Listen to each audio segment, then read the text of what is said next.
Assalamualaikum warahmatullahi wabarakatuh. Alhamdulillahi rabbil alamin.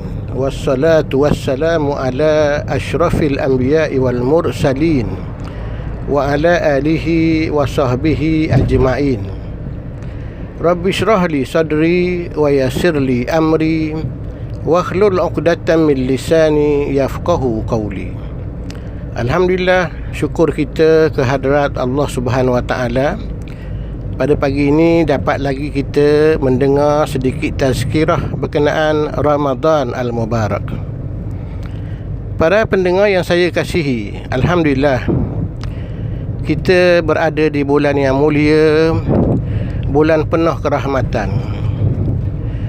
Para pendengar yang saya kasihi, bulan Ramadan dipanggil juga sebagai bulan sabar, bulan sedekah, bulan Al-Quran, bulan sembahyang malam. Kerana di bulan inilah kita mendirikan satu ibadah yang sangat penting, yang sangat hebat, yang tidak ada pada bulan-bulan yang lain, iaitu sembahyang tarawih.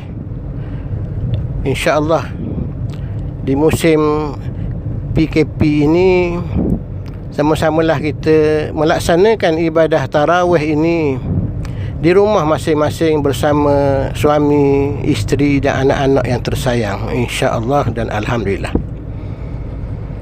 Beberapa hari ini kita dapati hujan turun dengan lebatnya. Apabila hujan turun, maka bumi menjadi bersih, suci.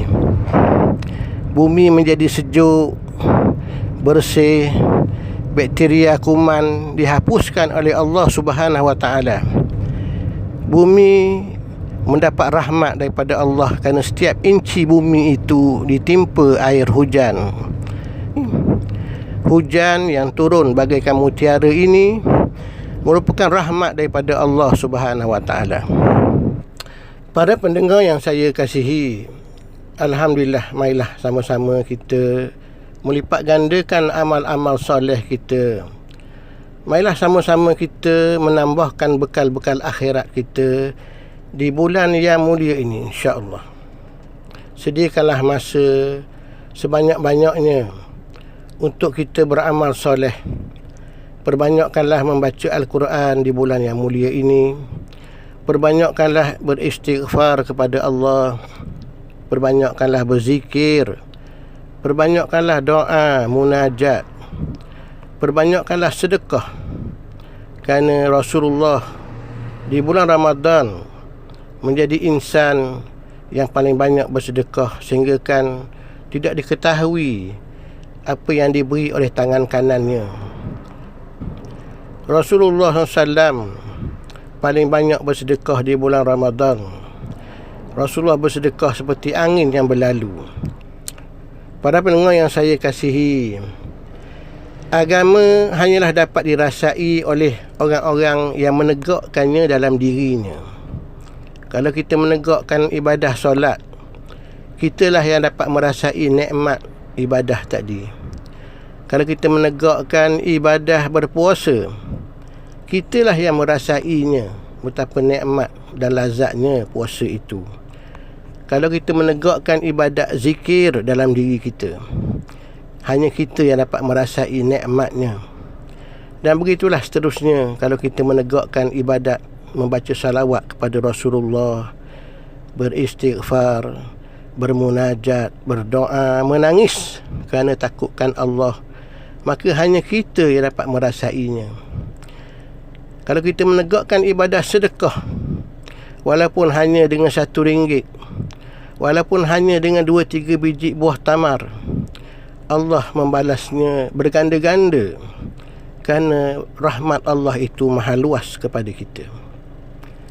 Para pendengar yang saya kasihi, laksanakanlah ibadah puasa ini dengan ikhlas, semata-mata mengharapkan mardatillah, mengharapkan keredaan Allah Ta'ala. Di waktu kita masih sehat, di waktu kita masih muda ini, janganlah kita mengabaikan ibadah yang besar ini, yang ganjarannya sangat hebat di akhirat nanti. di mana orang-orang yang berpuasa akan diberikan anugerah memasuki syurga Allah melalui satu pintu yang dinamakan pintu Ar-Rayyan. Orang-orang yang berpuasa memasuki syurga Allah melalui pintu ini. Semoga kita menjadi salah satu daripada manusia-manusia yang dapat memasuki syurga Allah melalui pintu Ar-Rayyan. Laksanakanlah ibadah puasa di waktu kita masih sehat, masih muda ini. Sebelum tiba masanya kita menjadi tua, usia kita sudah lanjut dan kita tak terdaya lagi nak berpuasa.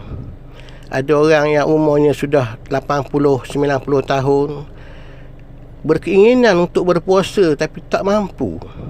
Hari pertama bulan puasa bersungguh-sungguh, bangun sahur, berniat sebulan bulan Ramadan.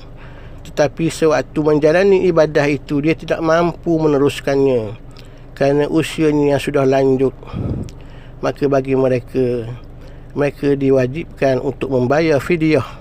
Setiap hari secupak makanan disedekahkan kepada fakir miskin. Jadi sebelum tiba saat yang seperti itu, janganlah kita cuai, janganlah kita lalai, janganlah kita alpa. Hendaklah kita bersungguh-sungguh melaksanakan ibadah yang istimewa ini lillahi ta'ala, insya-Allah dan alhamdulillah. Saya rasa setakat inilah sedikit santapan rohani pada hari ini. Mudah-mudahan kita dapat menjalani ibadah puasa kita ini dengan aman, damai, dengan penuh kesungguhan, mengharapkan keredaan Allah Subhanahu wa taala, insya-Allah dan alhamdulillah. Dan saya akhiri dengan lafaz yang mulia, wabillahi taufiq wal hidayah. Wassalamualaikum warahmatullahi wabarakatuh.